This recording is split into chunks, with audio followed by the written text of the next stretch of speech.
Hola y bienvenidos al Picalibro. Hoy quiero hablar sobre la batalla cultural. ¿Qué es eso de la batalla cultural? ¿Qué tiene que ver esto con el marxismo? ¿Quién es Gramsci? ¿Cuáles son los conceptos que están bajo esta idea? Pero más importante es qué es lo que en la práctica significa esta idea. Y tal vez, una recomendación, tal vez deberíamos de cambiar el nombre también de este término y usar otro.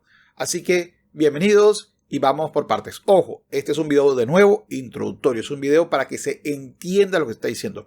No es un video de profundización en Gramsci, ni va a ser un video en la profundización de herramientas políticas. Así que ojo con esto. Para los que ya conocen el tema, a lo mejor esto les aburre. Para los que no lo conozcan, bienvenidos y entonces empecemos. ¿Por qué batalla cultural? Lo primero fue que un italiano marxista llamado Gramsci creó o visualizó una forma en la que, a diferencia de Marx, que decía, cuando se llega al poder se crea toda una estructura de cultura que va a sostener al poder. Eso es más o menos lo que él dice. Es decir, las personas que están en el poder bajan una línea cultural. Eso explica mucho la revolución cultural de Mao, la idea del hombre nuevo en Cuba, entre otras visiones. Así, Marx ya había visualizado que el que llega al poder va a financiar, a promover intelectuales o formas, esto pues ya otros filósofos lo han dicho, más contemporáneos, en donde el Estado va a tener una especie de elementos para hacer su propaganda, es decir, para hacer su visión del mundo. Esto es importante. ¿Por qué? Porque el mundo anterior, es decir, el sistema previo o desde la caída del Imperio Romano en adelante, fue tomado culturalmente por una gran institución. Una institución que tiene, 2 milenios. Es la Iglesia Católica. Y esto lo vio Gramsci desde Italia y dijo, ya va.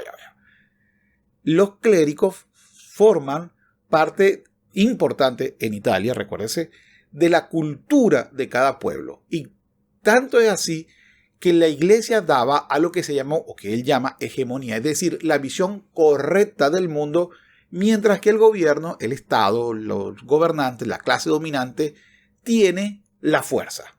Entonces, la fuerza sola te puede servir para sostenerte por un tiempo, pero además hacer que la gente crea que tú tienes el derecho a gobernar o que la forma en que tú gobiernas es la forma más adecuada que existe, es decir, la hegemonía cultural, la hegemonía de las ideas, te permite tener una estabilidad y sostenerte en el tiempo.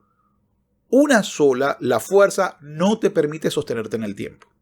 Lo que se llama opinión pública está estrechamente vinculado con la hegemonía política, o sea, que es el punto de contacto entre la sociedad civil y la sociedad política, entre el consenso y la fuerza. El Estado, cuando quiere iniciar una acción poco popular, crea preventivamente la opinión pública adecuada, esto es, organiza y centraliza ciertos elementos de la sociedad civil. La otra tiene una ventaja por encima de la fuerza. Y esto es lo que Gramsci muy inteligentemente planteó. Para hacerlo de una forma muy simplificada, Marx sería, ante los ojos de Gramsci, alguien que coloca primero el carro y luego el caballo. Así hay una frase, un lema muy común, colocando los bueyes antes que el carro o colocando los caballos antes que el carro. Es decir, haciéndolo al revés. Porque Marx el marxismo necesitaba llegar al poder para empezar a cambiar las visiones culturales. Por eso es que hay reformas culturales en la educación, en los medios, en cualquier forma en la que el Estado o la clase gobernante pudiera hacerlo. Así Marx me decía lo siguiente: las ideas de la clase dominante son las ideas dominantes en cada época.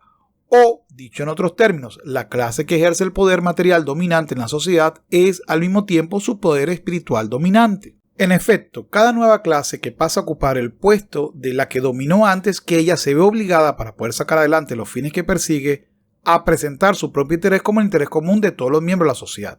Es decir, expresando esto mismo en términos ideales, a imprimir a sus ideas la forma de lo general, a presentar estas ideas como las únicas racionales y dotadas de vigencia absoluta. Pero Gramsci dijo, oye, ¿sabes qué? Es verdad que desde el Estado es muy importante esta difusión, pero personas que hagan este tipo de difusión de ideas ya existen en todas las clases y eso hay que usarlo. Y acá es lo que me dice Gramsci. Aquí se revela la verdad de un criterio de investigación histórico-política. No existe una clase independiente de intelectuales, sino que cada clase tiene sus intelectuales. Para él, para Gramsci, primero había que conquistar la parte cultural y hacerla hegemónica, es decir, que esas sean las ideas de las que se hable.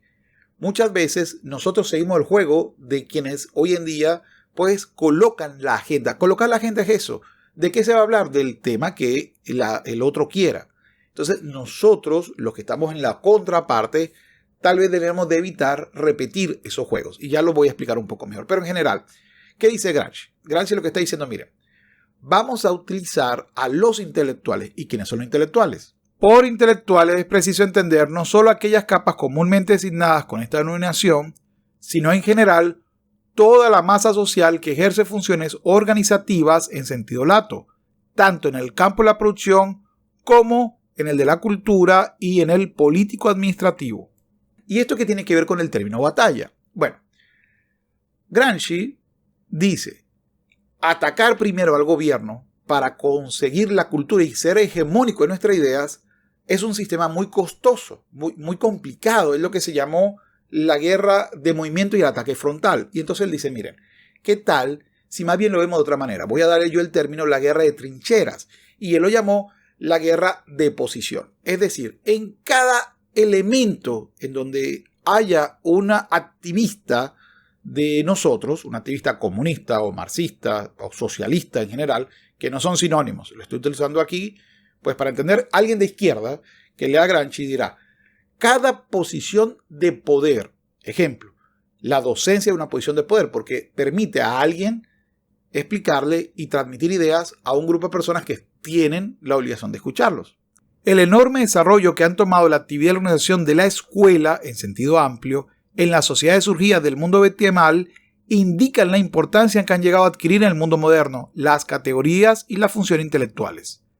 La escuela es el instrumento para la elaboración de los intelectuales de los diversos grados. Entonces, el que controla la escuela y controla la educación, controla prácticamente la cultura. Es cuestión de tiempo. Pero no solo eso, también funcionarios públicos. Prácticamente te está diciendo que en cualquier parte, comunicadores sociales, periodistas, pues, escritores, artistas, todos tienen que estar en un movimiento activo de la difusión de las ideas de las clases no dominantes. Una de las características más salientes de todo grupo que se desarrolla hacia el dominio es su lucha por la asimilación y la conquista ideológica de los intelectuales tradicionales. Asimilación y conquista que es tanto más rápida y más eficaz cuanto más elabora al mismo tiempo el grupo dado sus propios intelectuales orgánicos. Porque la clase dominante va a tener su grupo. Y aquí viene, ojo, la mayoría de la derecha cree que es obligación de la iglesia, porque lo fue por muchos años, transmitir las mismas ideas o los valores cristianos. Hoy en día la iglesia no tiene principalmente esa función, o si la tiene, pues está pues en minusvalía, por decirlo como mínimo. Es otro grupo de personas los que tienen que salir a la defensa intelectualmente para decir, oye, la libertad es importante, pero también es importante otras condiciones morales. Oye, el libre mercado es importante, pero no todo entra en el libre mercado. Eso no tiene sentido. Oye, los monopolios no son solo un acto jurídico del Estado, también son condiciones de hecho. Entonces, hay muchos elementos que hay que tratar de defender y explicarlo. Y eso se hace a través de artistas que dan su opinión, cantantes, escritores, youtubers, profesores, maestros y funcionarios públicos, como muy bien lo dice Gramsci. Y por cierto, aquí está la analogía que él hace. Paso de la guerra de movimiento y del ataque frontal a la guerra de posición, también en el campo político. En la política, la guerra de posición, una vez conseguida, la victoria en ella es definitivamente decisiva. O sea, en la política se tiene guerra de movimiento mientras se trata de conquistar posiciones no decisivas y por tanto no se movilizan todos los recursos de la hegemonía del Estado. O lo que es igual, voy a agarrar cada posición como si fuera una trinchera en la que pueda y voy a transmitir mis ideas. Esto es negativo. ¿Por qué? No solamente porque estamos pagando, el gobierno, el Estado está pagando para hacer activismo político en contra del mismo, sino que es muy difícil, efectivamente, revertir si la función pública está dando un discurso diferente al Estado. Si yo digo que el Estado no puede tener una posición jurídica, política o ética porque es malo, y yo tomo esa posición. Vamos, como mucha gente me viene aquí y me dice, tú tienes que ser imparcial y tienes que decir lo del otro lado. Y yo les digo de frente, no, yo no tengo por qué ser imparcial. Yo no tengo por qué darme pena decir yo soy conservador y creo en la libertad individual, creo en el derecho a la vida, creo en el libre mercado, creo en muchas series de factores o valores que me vienen heredados de Occidente. Entonces, ¿qué fue lo que me dice la final Gramsci? Gramsci me está diciendo simplemente, dominemos todos los elementos culturales y entendamos que estos tienen que ser militantes, activistas políticos. Y hay que poner contra las cuerdas a aquel que piense en contra. ¿Por qué? Porque entonces a la clase gobernante, es decir, al que está en el poder, solo le queda la fuerza bruta. La gente creerá que no tienen legitimidad de gobierno. Digo, uy, no, qué horrible, no apoya esto, entonces es un fóbico. Recuérdense ese concepto. Uy, no, no está de acuerdo con esto, entonces es un atrasado que no cree en la ciencia. Esto ya lo dijo Marx. Esto no es nuevo. Entonces, la izquierda utiliza este elemento. ¿Dónde está el problema de esto? En que nos hemos creído que esta es una herramienta marxista. Yo vuelvo y repito, digo, porque Gramsci fue uno de los que mejor lo explicó. Pero si ustedes leen los cuadernos de Gramsci, Gramsci lo explicó admirando y detestando al mismo tiempo a la iglesia, porque para él la iglesia fue el mayor agente intelectual por muchas décadas o siglos en Italia para transmitir valores o ideas. Si tú querías ser gobierno, tenías que hacer una alianza con la iglesia, porque la iglesia es la que iba a decir que tu gobierno era bueno, que tú eras un enviado de Dios, etcétera, etcétera. Gramsci, ¿qué hizo? Agarró y vio esta herramienta que utilizaban anteriormente, la vamos a utilizar ahora para nosotros, cuando no seamos el poder dominante, transmitir nuestra idea hasta convertir nuestra idea en las ideas dominantes.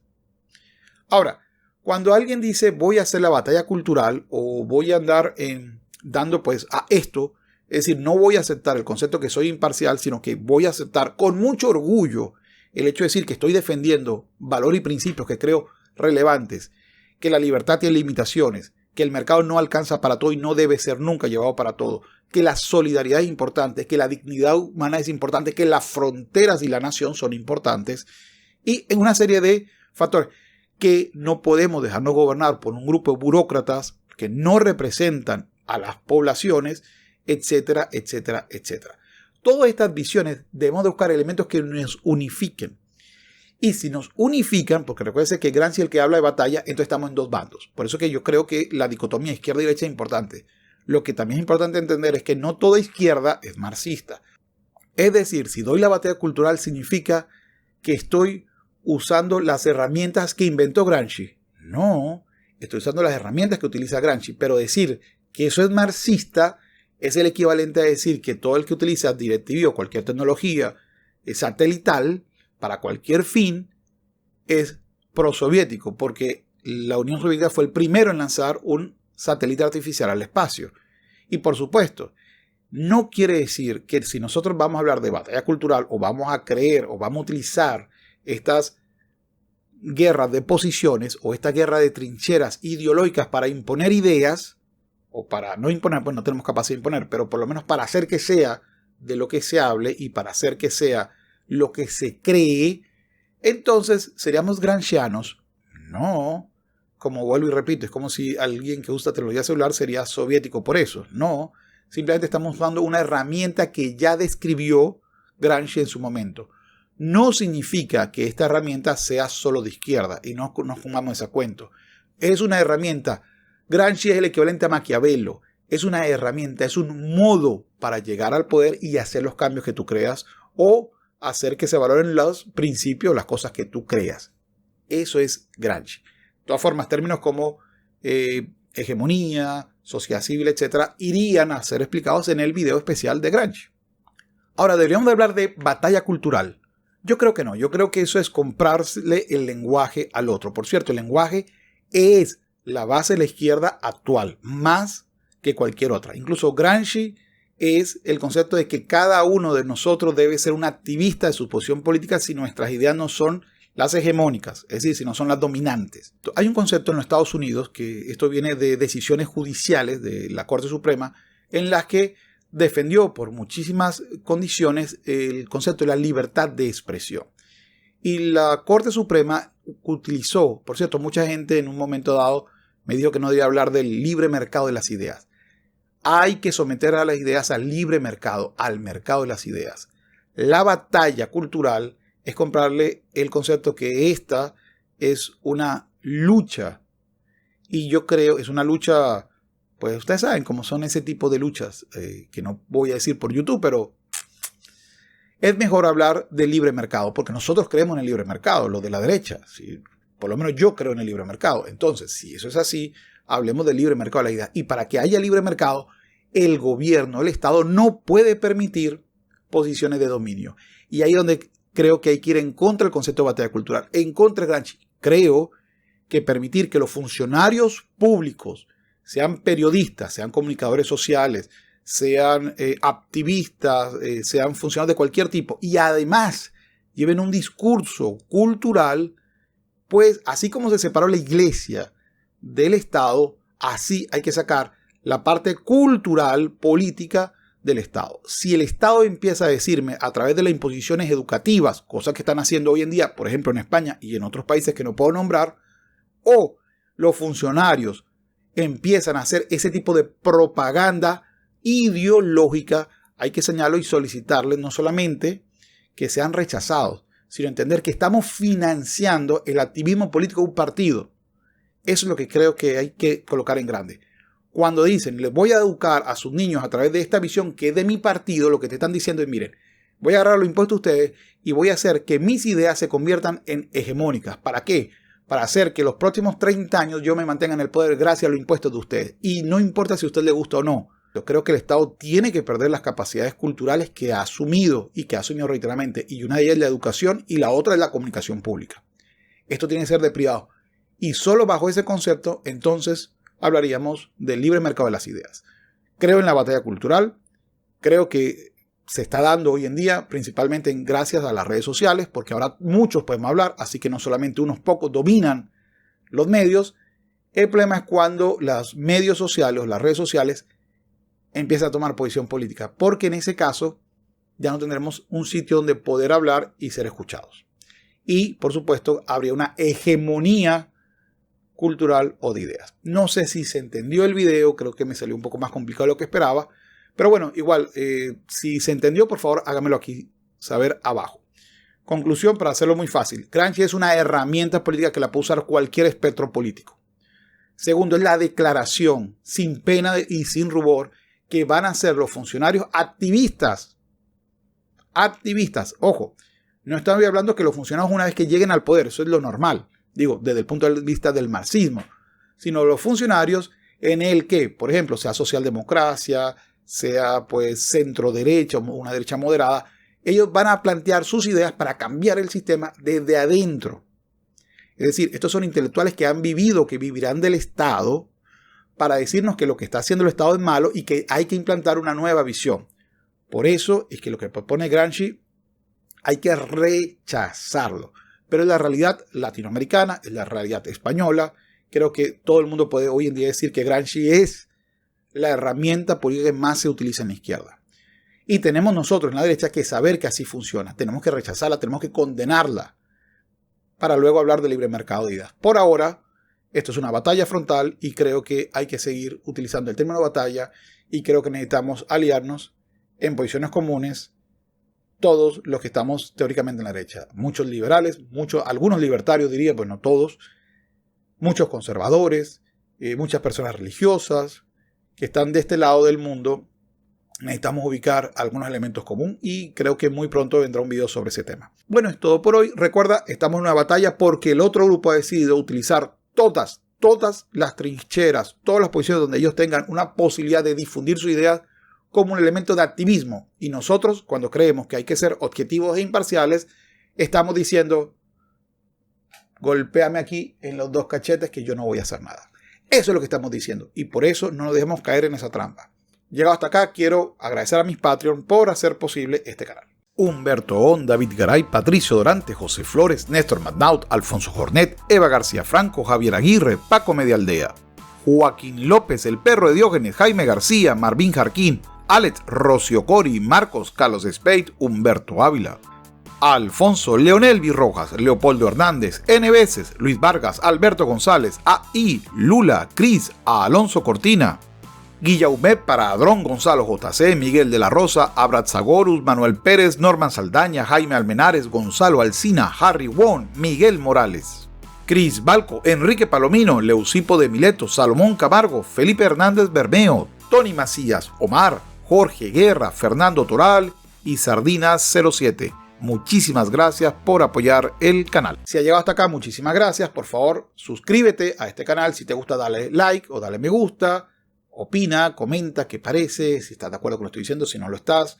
Y también te invito a mis redes sociales, Instagram, llamado El Picalibro, y Twitter, El Picalibro.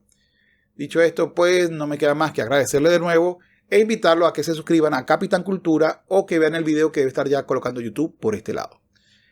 Es todo por hoy. No dejes que otro piense por ti. Sapere aude y hasta luego.